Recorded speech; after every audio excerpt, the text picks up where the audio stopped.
అని అడుగగా యేసు ఇట్లను ఒకడు నీటి మూలముగాను ఆత్మ మూలముగాను జన్మించితేనే కానీ దేవుని రాజ్యంలో ప్రవేశించలేడని నీతో నిశ్చయంగా చెప్పుచున్నాను.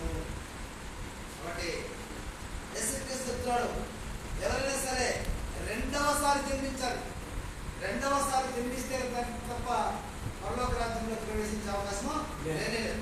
ఎందుకంటే రెండవ రాజు అందుకోనికే మరి పెద్ద ఆయన మాట్లాడుతున్నాడు, అయ్యా నేను ముసలివాడు అయిపోయాను కదా, ముసలివాడు నేను రెండోసారి ఎట్లా నేను వెళ్ళి జన్మించాలి, మరలా నేను తల్లి గర్భంలోకి వెళ్ళి మరలా నేను జన్మించాలా అని అడుగుతున్నాడు. అందుకు ఆయన మాట్లాడుతున్నాడు, నీటి మూలంగాను ఆత్మ మూలంగాను నువ్వు జన్మించాలి.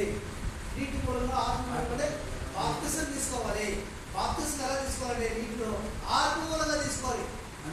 నీటిలో పోయి బాప్తిసం మునిగేసేది కాదు. సేవకుడు ఎక్కడ నువ్వు ముంచేస్తే అది బాప్తిసం కాదు. నీ ఆత్మలో మరి నీ పాపాలని కూడా ఒప్పుకోవాలి, నీ పాపాలని కూడా పోగొట్టుకోవాలి, నీ పాపాలను పూర్తిగా వదిలిపెట్టాలి. ఆ వదిలిపెట్టిన తర్వాత ఆ యొక్క భూస్థాపన చేశాను పాపాలని. అటు తర్వాత నీవు ఎలా ఉండాలంటే కసి బిడ్డలాగా, కసి బిడ్డ ఎటువంటి స్థితిలో ఉంటుందో అలాంటి స్థితిలో దానికి ఎటువంటి గుణం ఉంటుందో, ఎటువంటి ఆలోచన ఉంటుందో అలాగా నువ్వు అప్పటి నుంచి పసిబిడ్డకి ఏ విధంగా అయితే నేర్పిస్తారో ఆ విధంగా సత్యవాక్యాలు నేర్చుకోవాలి. నువ్వు సత్యవాక్యాలు ఎక్కడ నేర్చుకోవాలి? చర్చిలో నేర్చుకోవాలి. సత్యవాక్యం చర్చిలో తప్ప ఇంకెవరో మాట్లాడితే ఎక్కడో చెప్తారా? చెప్పదా? మరి సత్యవాక్యాన్ని ఇక్కడ దేవుడు ఉన్నటువంటి లోకంలోకి వచ్చి దేవుని యొక్క రాజ్యంలోకి సత్యవాక్యాలను నేర్చుకోకపోతే మళ్ళీ నీకు ఎక్కడి నుంచి సత్యవాక్యం వస్తుంది? సత్యవాక్యం నేర్చుకోకపోతే నువ్వు పరలోకం ఎలా వెళ్తావు? దేవుని దగ్గరికి ఎలా వెళ్తావు?